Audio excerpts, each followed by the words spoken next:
දැන් අපි බලමු logic function එක generate කරන්න කොහොමද කියලා. එයාටතේ පළවෙනියටම අපි බලමු 4 to 1 multiplex එකක boolean expression එක කොහොමද ලියන්නේ කියලා. 4 to 1 multiplex එකක inputs තියෙනවා 4ක්. input data line 4යි. select input තියෙනවා 2ක්. output line තියෙන්නේ 1යි. දැන් 4 to 1 multiplex එකක ඒකට අදාළ IC එකේ truth table එක අපිට මේ විදිහට බලා ගන්න පුළුවන්. මම කියලා දෙන්නම් කොහොමද ඒක කරන්න කියලා. enable input එක හැම වෙලාවෙම 0 තියෙන්න ඕන. 0 තිබ්බොත් විතරයි අපිට output එකක් වෙන්නේ. හදිසියවත් enable input එක 1 වුණොත් data input line මොනව වුණත් output එකක් ලැබෙන්නේ නැහැ. select input line මේ විදිහට වෙනස් වෙනවා. දැන් select input line දෙක A B කියන එක දෙකම බිඳුව වෙන අවස්ථාවලදී D note කියන input line එකනේ බලන්නේ. එතකොට දැන් select input දෙක 0 වෙලා තියෙනවා. data input එකට අදාළ එකනේ output එකට එන්නේ. එතකොට data input එක බිඳුව වුණොත් output එක කොහොමද බිඳුවයි. ඊළඟට A B දෙකත් බිඳුව වෙලා D note කියන එක එක වුණොත් ඔන්න D note අදාළ output එක එනවා. එතකොට මේක එක වෙලානේ D note එක තියෙන හින්දා එක output එක විදිහට එනවා. output එක විදිහට එක එනවා කියලා කියන්නේ මෙන්න මේ ටික එන්නේ. A bar B bar D note. ඊළඟට අපි බලමු A බිඳුව වෙලා B එක වෙනවා. ඒ අවස්ථාවේදී D1 ට අදාළව output එක එන්නේ D1 0. එහෙම වුණොත් output එකක් එන්නේ නැහැ. output එක එන්නේ නැහැ කියන්නේ output එක 0. දැන් A කියන එක බිඳුවයි B කියන එක එකයි D1 ට අදාළව D1 එක වෙලා. ඔන්න දැන් output එක එක වෙනවා. දැන් අපි A1 බිඳුව සහ B එකට අදාළව තමයි output එක ලියන්න ඕනේ. A B bar D1. ඊළඟට කලින් වගේම A ට එකයි B ට බිඳුවයි. හැබැයි D note අදාළවත් බිඳුව තියෙන. එතකොට output එක බිඳුවයි. නමුත් A ට එකයි B ට බිඳුවයි D note අදාළව එක આવොත් ඔන්න output එක එක වෙනවා. දෙකම එක අවස්ථාවේදී D3 නේ බලන්නේ. D3 බිඳුව වුණොත් output එකක් එන්නේ නැහැ. D3 එක වුණොත් ඔන්න output එකක් එනවා.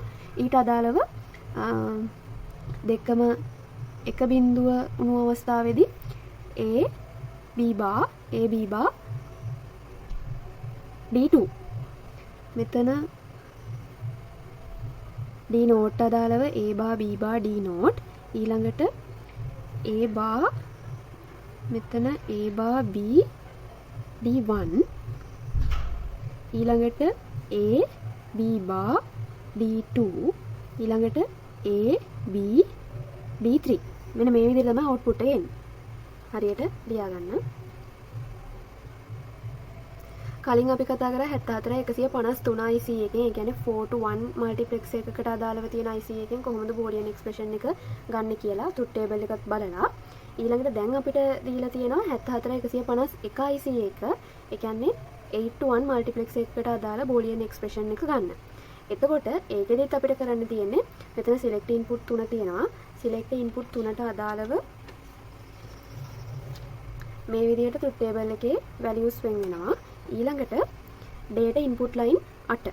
data input line 8 D note D1 D2 D3 D4 D5 D6 D7 විදිහට තියෙනවා. මෙතන දැන් මේ IC එකක් එක්කනේ යන්නේ. IC එකේ enable input එක එක වුණොත් data input line මොන වුණත් ඒ කියන්නේ මේ cross mark එකක් දාලා තියෙන don't care data input line එක මොක වුණත් enable input එක එක වුණොත් output එකක් එන්නේ නැහැ. දැන් enable input බිඳුව වෙලා තියෙනවා. දැන් අවස්ථා දෙකයි මෙතන සලකලා තියෙන්නේ. අපිට අවස්ථා 8ම සලකන්න ඕන. එතකොට දැන් මේ අවස්ථාවේදී enable input එක බිඳුව වෙලා තියෙනවා. A B C කියන select input තුනම බිඳුව වෙන අවස්ථාවේදී කලින් වගේම D note ට අදාළව තමයි output එක එන්නේ. ඒ විදිහට අපි කලින් truth table එකට අදාළව output 8ක් මේ විදිහට ලියාගත්තනේ. අන්න ඒ විදිහටම තමයි boolean expression එක implement කරන්නේ. මේ විදිහට output 8ේම එකතුවක් විදිහට ලියාගෙන.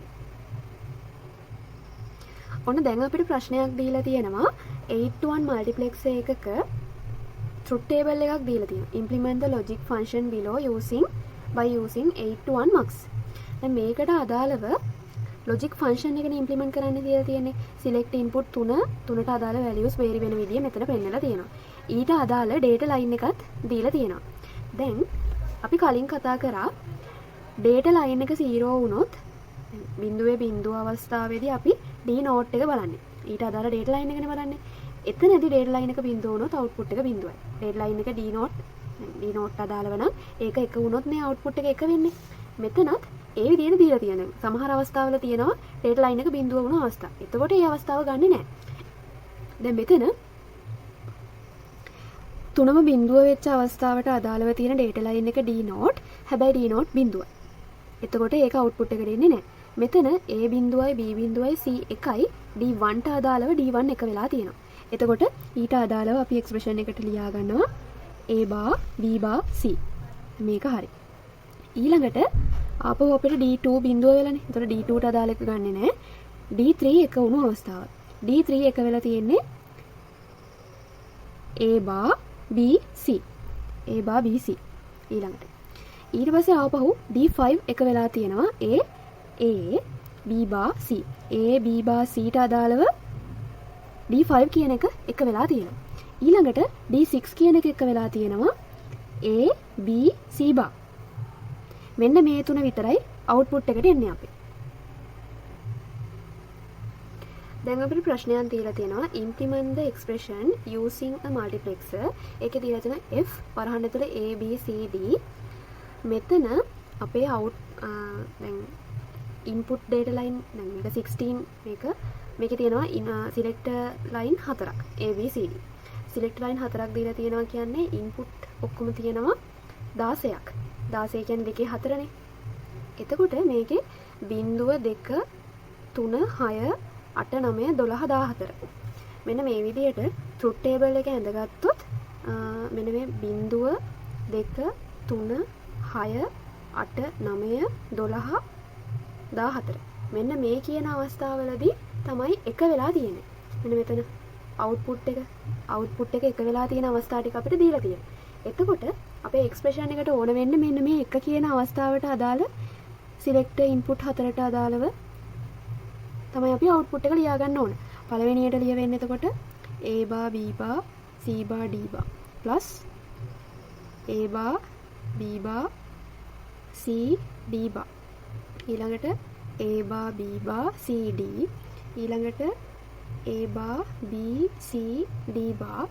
ඊළඟට A B bar C bar D bar. ඊළඟට A B bar C bar D. ඊළඟට A B C bar D bar. ඊළඟට A B C D bar. මෙන්න මේ තියෙන output 8 එකතු වෙලා ඕගේට් එකකින් ගිහින් තමයි මේකට අදාළව එක්ස්ප්‍රෙෂන් එක අපි ලියන්න ඕනේ.